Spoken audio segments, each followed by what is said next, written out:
Mesdames, Messieurs, soyez les bienvenus. Vous êtes bien sur Dash News et c'est l'invité de la rédaction.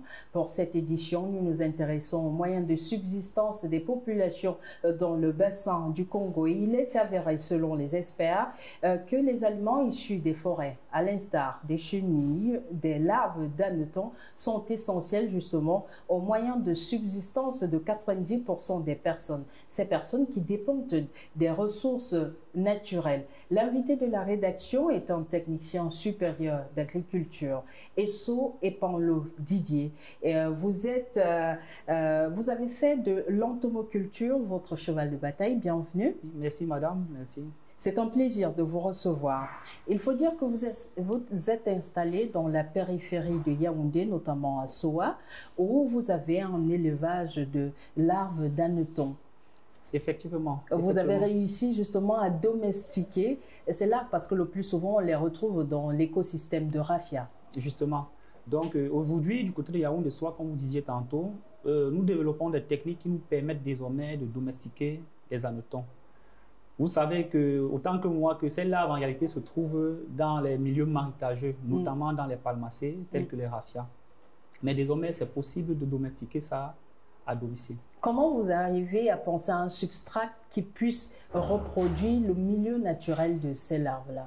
Alors justement, étant donné qu'à domicile, surtout dans les milieux urbains comme Yaoundé, ce n'est pas possible d'avoir accès au raffia ou en grande quantité, nous avons, durant de plusieurs mois, essayé de collecter un ensemble d'éléments, d'intrants qui pourra constituer un substrat de production qui puisse se rapprocher du substrat naturel. Donc ici, là, nous mixons un ensemble d'éléments biodégradables qui nous permettent, n'est-ce pas, d'obtenir au bout de 30 jours, voire 40 ou 50 jours, des larves assez matures et destinées à la commercialisation. Et vous allez même plus loin parce que dans le milieu naturel, pour un raffia, on a parfois une dizaine, pour les plus chanceux, de larves récoltées.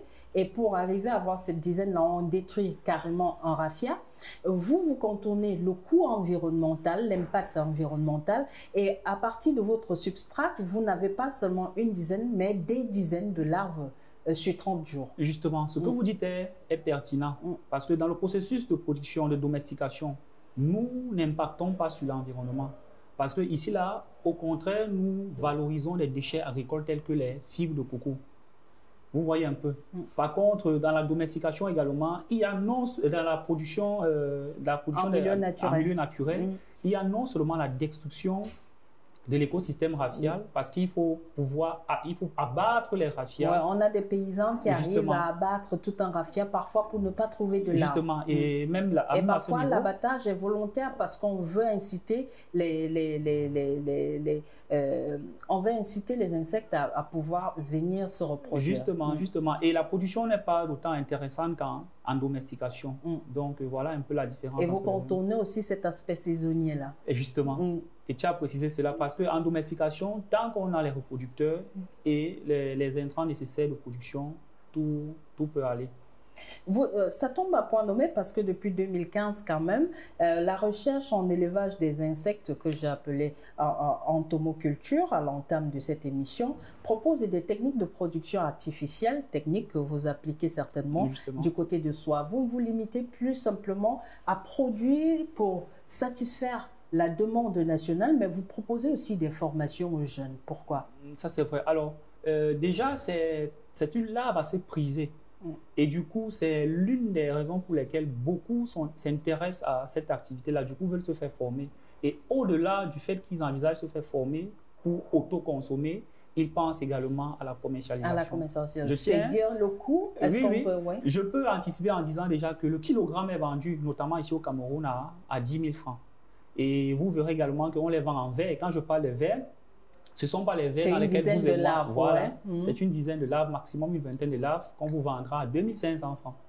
Toutes saisons confondues? Oui, toutes saisons confondues. C'est vrai que par moment, en saison pluvieuse, du fait qu'on ne puisse pas aller facilement dans les bas-fonds. marécages, ouais. À ce moment-là, les prix augmentent pour les dames qui vendent du côté de Mvombi. Donc, voilà. Oui, à Yaoundé, ça c'est au cœur de la capitale du Cameroun. Et normalement, combien gagne un professionnel, un exploitant professionnel de larves comme vous? Alors, par mois, si on veut. Pour répondre de façon simple à votre question, je partirai sous la base d'un bac de production.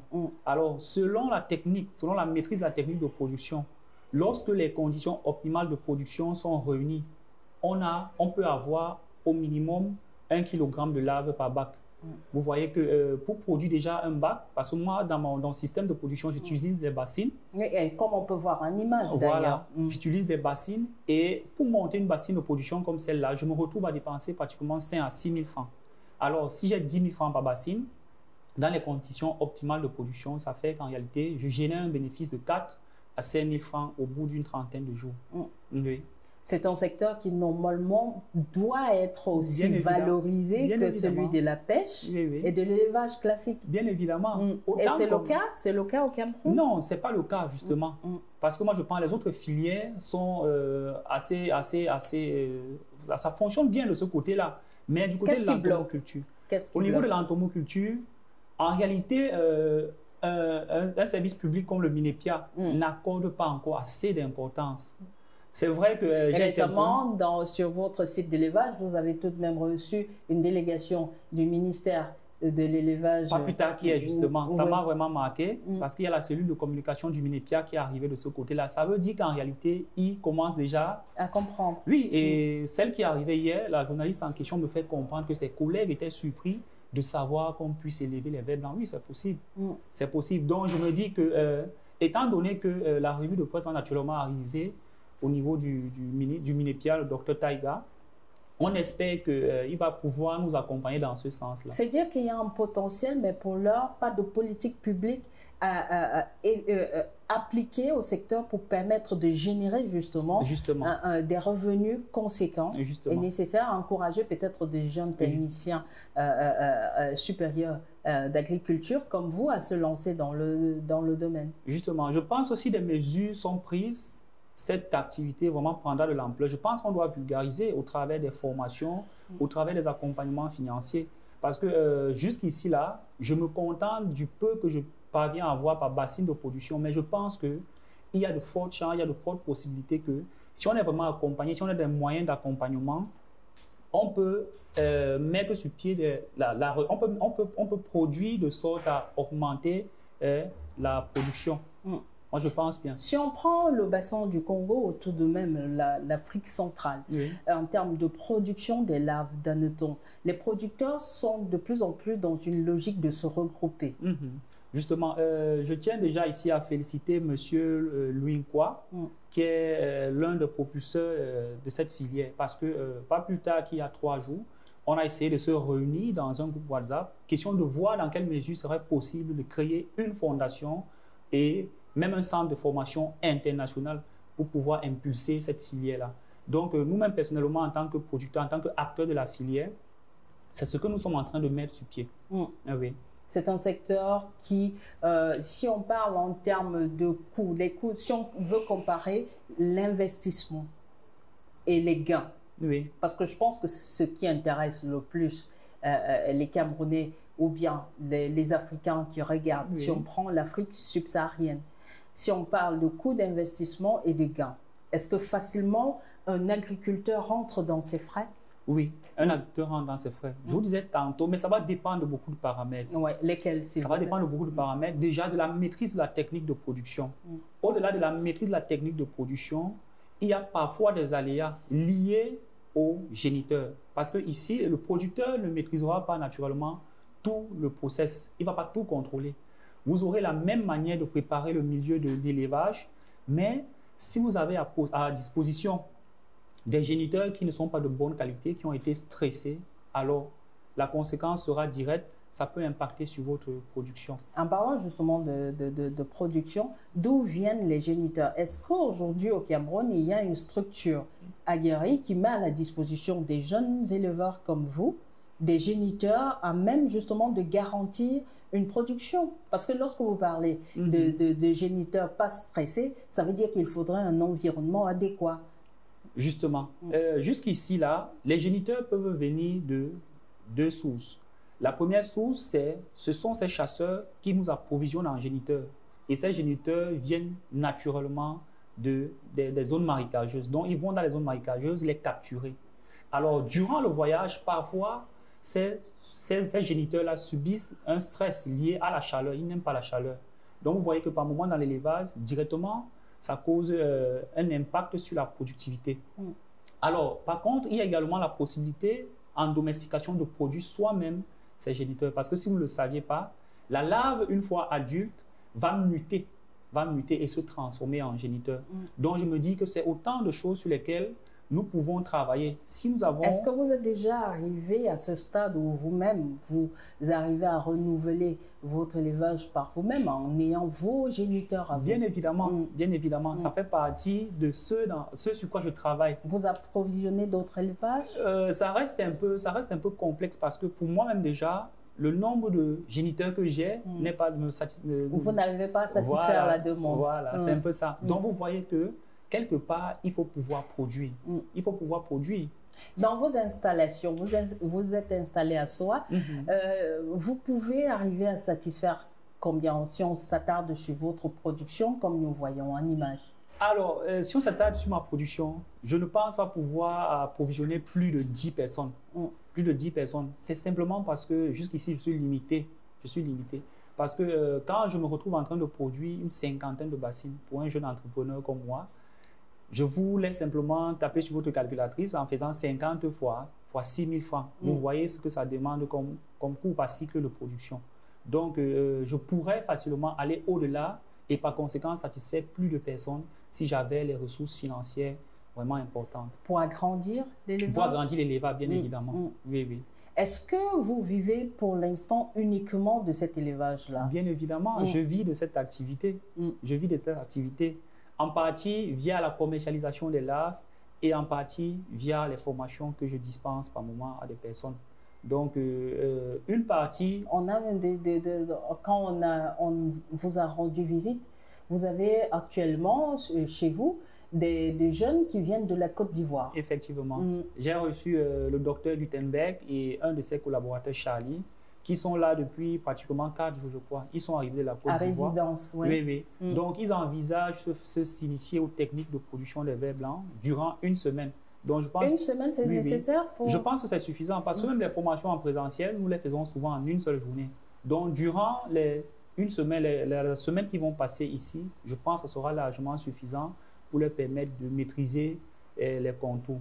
Ça veut dire que ça peut être des axes quand on voit ce que les autorités, par exemple de Yaoundé, le Cameroun est confronté à un problème social, celui du décrochage scolaire des jeunes. Ça veut dire que l'élevage des larves d'hanneton pourrait être une réponse justement à ce problème. Justement, c'est une activité génératrice de revenus et vu le chômage qui sévit dans notre pays, je pense que c'est un élevage vers lequel beaucoup de Camerounais, de jeunes Camerounais devraient se pencher. Surtout que c'est une activité qui est très peu stressante. Vous voyez, nous sommes ici aujourd'hui ensemble, mais mon unité de production est en train de vivre. Ça ne m'empêche pas de mener d'autres activités parallèlement.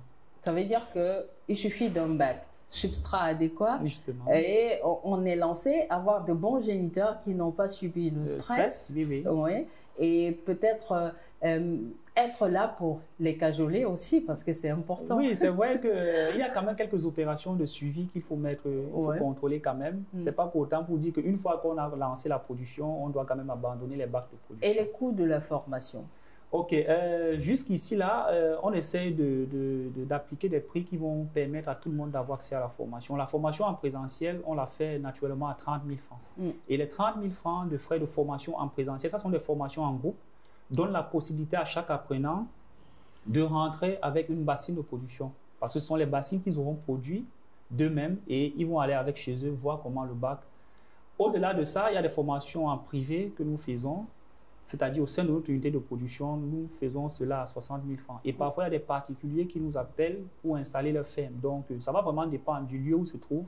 Et en fonction de ça, on va définir les modalités pratiques.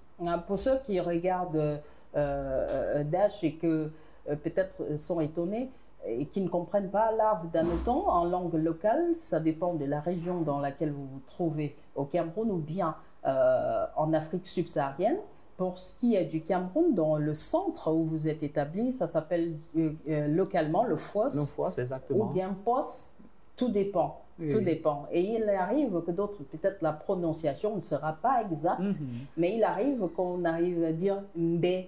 Mais c'est pas l'intonation qui compte ici, c'est dire simplement, c'est pour permettre de vous retrouver et de vous reconnaître dans le sujet. Le FOS en conserve, c'est possible grâce à des dynamiques comme vous. Et aujourd'hui, on a quand même, au-delà de ce que vous faites, est-ce que vous êtes déjà arrivé à penser au coût, à l'impact purement financier? Ça veut dire que, est-ce qu'un jeune technicien supérieur d'agriculture comme vous peut vivre uniquement sans chercher une activité secondaire de l'élevage des larves? Pour répondre de façon simple à votre question, je dirais oui. Je dirais oui. Parce que, vous en êtes un exemple? Vous en êtes un exemple. J'en suis un exemple, bien évidemment. La ressource est disponible. Quand je parle de ressources, je fais allusion aux différents intrants de production. Nous avons les fibres de coco que nous valorisons, nous avons les insectes dans la nature. Donc, je crois que c'est une activité qui peut faire vivre son nom. Et cette activité peut être pratiquée dans toutes les 10 régions du pays?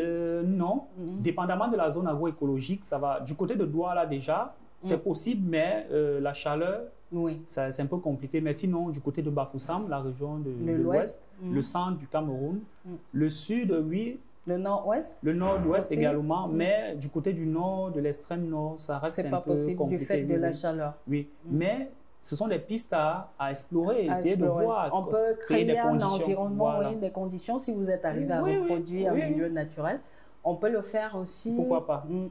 Arriver à proposer ou à offrir à la nature et apporter une réponse justement qui permet de préserver, comme on le disait, l'écosystème de raffia. Maintenant, si on compare la production du Cameroun à d'autres pays de l'Afrique centrale, comment se positionne le Cameroun? Le Cameroun actuellement est l'un des premiers producteurs, malgré que la production ne soit pas vraiment intéressante. Je vous assure, madame, on n'arrive pas à satisfaire la demande qui se pose. Mais le Cameroun actuellement reste l'un des meilleurs producteurs. Et je pense qu'on devrait mettre tout en œuvre pour pouvoir garder ce rang au travers de notre production, bien évidemment. Les Congolais s'intéressent bien. C'est une activité qui n'est pas également assez développée chez eux. Du côté de la Côte d'Ivoire, du Gabon, on s'intéresse également. Et quelles sont la production camerounaise est demandée par qui prioritairement lorsqu'on parle d'exportation? Déjà, pas les Camerounais eux-mêmes, mais quelquefois... Installés à l'étranger. À l'étranger et même sur place. Et quelquefois aussi, j'ai eu des demandes du côté du Gabon. J'ai eu des demandes de pratiquement 500 000. Je ne sais pas, il y a des tribus là-bas qui, naturellement, doivent faire ce mets-là pour pouvoir montrer à leurs invités qu'ils ont de la valeur, préparer les hannetons. Donc, il y a la demande du côté de l'extérieur et même sur place au pays. Et c'est une demande que vous peinez aujourd'hui à satisfaire. Ce n'est pas évident, je vous assure. Mais on peut atteindre cet objectif-là, satisfaire toute la demande. Oui. Comment est perçu aujourd'hui un éleveur de larves d'hannetons comme vous? Bon, au milieu même de vos pairs. Au milieu de vos pairs, au milieu des autres jeunes ingénieurs comme vous. Oui. Est-ce que c'est prisé ou c'est juste un choix secondaire quand on a tout essayé et que rien n'a marché? Non, ce n'est pas un choix secondaire. C'est pas un choix secondaire. Je dirais même que c'est l'un des meilleurs choix, s'il fallait le dire ainsi. Et beaucoup envisagent suivre mes pas. Ça veut dire que quelque part, j'intéresse pas mal de personnes. Donc voilà, pour répondre à votre question. Est-ce qu'au niveau de, si on parlait purement formation, si on revenait à votre formation, c'est un know-how acquis à l'école ou c'est sur le terrain que vous êtes arrivé par vos propres recherches à décider de vous lancer ou depuis la formation universitaire, on vous a inculqué cette technique-là? Bon, cette technique-là, je ne sais pas, c'est un acquis, dispenser des formations. je me rappelle, pour la petite histoire, après ma formation du côté de l'école technique d'agriculture de Bafang, où j'ai été formé, en 2019, j'ai pensé à initier ma première formation en myciculture. Donc, avec les encouragements du directeur, M. Cheka, il m'a accompagné dans ce sens. Du coup, j'ai commencé à initier les formations. Au-delà de l'école technique d'agriculture de Bafang, j'ai également travaillé avec des ONG où j'ai initié les populations villageoises sur les techniques de culture de champignons, d'élevage, d'escargots. Et c'est comme ça que j'ai développé et maîtrisé. Oui, donc, pas plus tard qu'il y a un mois, je me suis également séparé de mon dernier employeur. J'enseignais du côté du centre de formation professionnelle en élevage, pisciculture, agriculture de soie, le CEF-REPAS. Donc, je crois que c'est naturel en fait. C'est naturel, oui. Je n'ai pas fait d'école, je n'ai pas fait de centre pour pouvoir avoir cette approche pédagogique-là. Oui. Maintenant, la question c'est, en termes d'entomoculture, est-ce que c'est dispensé comme leçon? Bien évidemment. Oui. Je vous parlais tout à l'heure du CEF-REPAS, le centre en question. Dans ce centre, ça constitue tout un module d'enseignement. C'est-à-dire, on apprend aux apprenants comment élever les hannetons, comment élever les larves, les mouches soldats noires pour la production des larves qui seront destinées à l'alimentation des poissons. Donc, ça constitue tout un cours. Ça constitue tout un cours.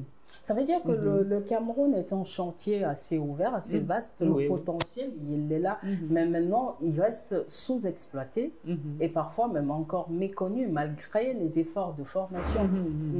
Donc oui, effectivement, malgré les écoles de formation, ces activités restent méconnues. Mais je reste convaincu que dans très peu de temps, ça va être une activité qui sera connue par tous, autant que l'élevage des poulets de chair et de porc, par exemple. Mais c'est à nous, acteurs de cette filière. Est-ce que ce n'est pas un peu rêvé?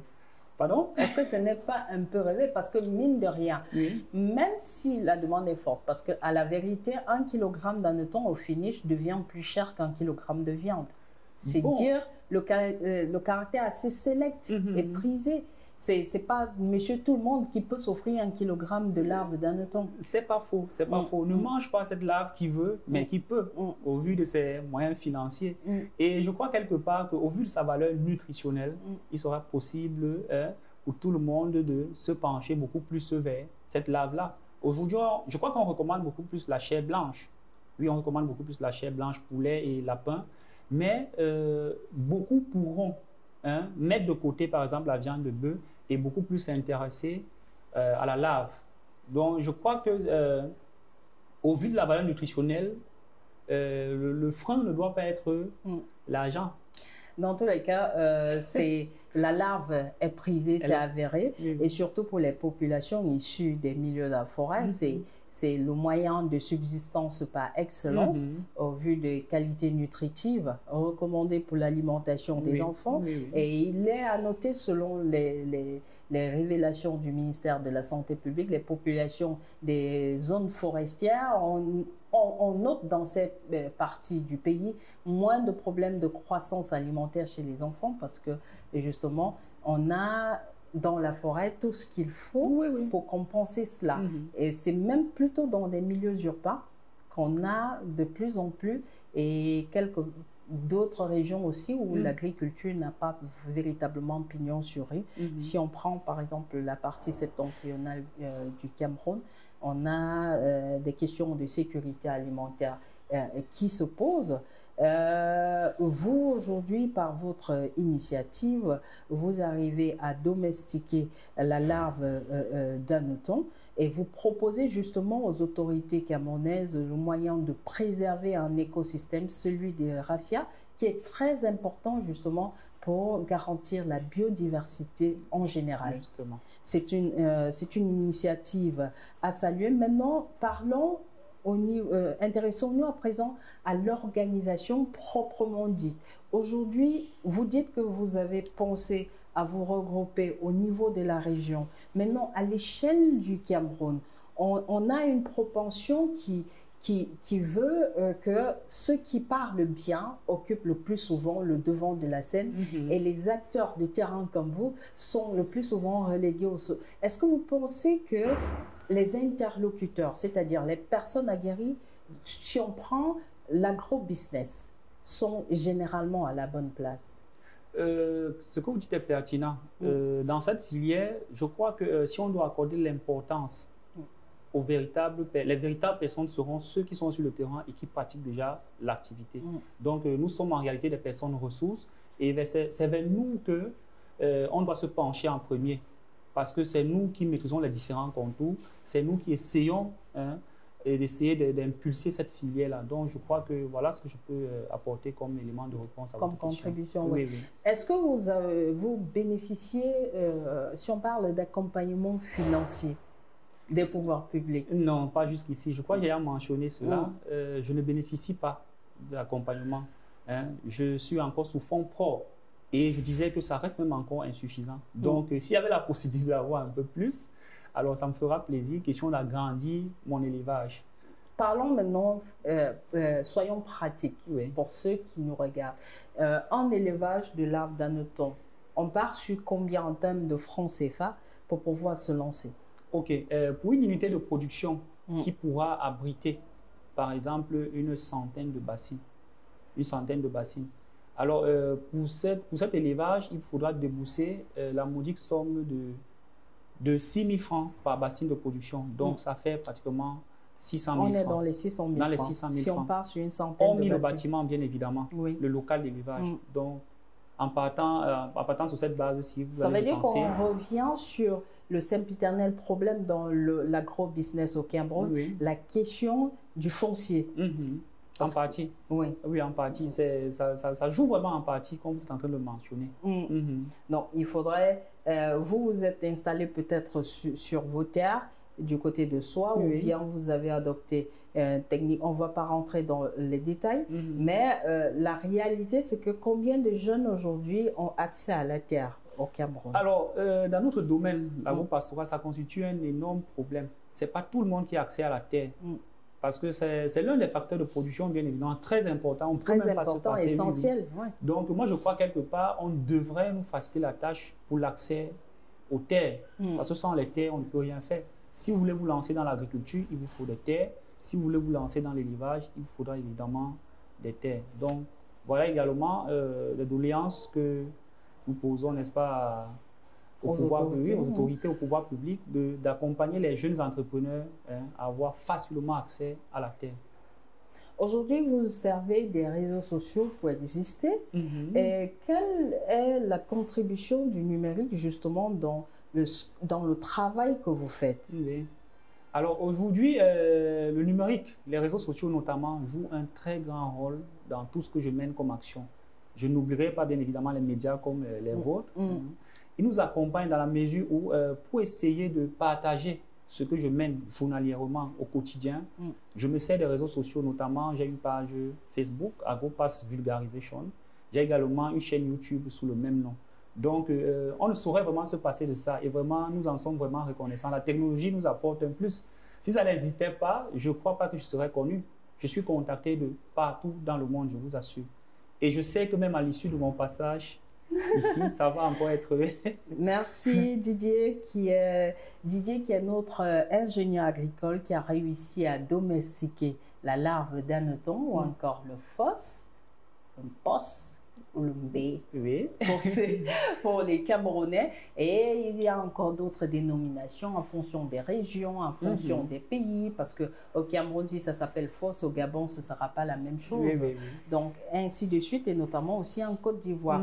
On peut simplement vous souhaiter bonne continuation dans ce que vous faites et rappeler que l'entomoculture est un secteur qui a de l'avenir, qui a du potentiel, un métier d'avenir, un secteur qui peut contribuer à beaucoup de milliers de francs CFA, voire de millions, milliards de francs CFA à la croissance économique du pays. Vous pouvez contribuer au produit intérieur brut. Merci pour ce que vous faites. C'est moi qui vous remercie, madame. Voilà, c'est ainsi que se referme cet autre numéro de l'invité de la rédaction sur Dash News. Mesdames, Messieurs, merci d'avoir été de nôtres. Rendez-vous la semaine prochaine. Au revoir.